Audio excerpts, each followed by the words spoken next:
আওয়ামী লীগ সরকার উৎখাতের আন্দোলনে অগ্রণী ভূমিকা রাখা শিক্ষার্থীদের গঠন করা জাতীয় নাগরিক পার্টি এনসিপি কার সাথে জোট বাঁধতে যাচ্ছে এমন আলোচনা শোরগোলের মধ্যেই বুধবার নারায়ণগঞ্জে সাংবাদিকদের মুখোমুখি হন দলের আহ্বায়ক নাহিদ ইসলাম।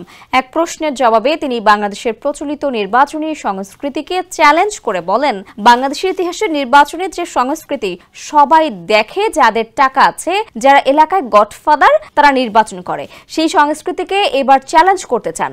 বরং এলাকার গ্রহণযোগ্য মানুষ, সাধারণ মানুষের পাশে যাকে পাওয়া যায়, তাদেরকে জনপ্রতিনিধি হিসেবে সংসদে দেখতে চায় এনসিপি। নাহিদ আরো জানান, আগামী জাতীয় সংসদ নির্বাচনে এনসিপি এককভাবে অংশ নেবে এবং ৩০০ আসনেই প্রার্থী মনোনয়ন দেবে। তিনি বলেন, তার দল এককভাবে নির্বাচনের প্রস্তুতি নিচ্ছে, সেক্ষেত্রে ৩০০ আসনই তাদের লক্ষ্য। তবে যারা ফ্যাসিবাদ বিরোধী এবং গণতন্ত্র প্রতিষ্ঠার লড়াইয়ে অগ্রণী ভূমিকা পালন করেছেন অথবা খালেদা জিয়ার মতো নেতাদের সম্মানে সেসব জায়গায় প্রার্থী নাও দিতে পারে এনসিপি। তবে সর্বাধিক আসনে শাপলা কলির জন্য প্রার্থী দেবে দলটি।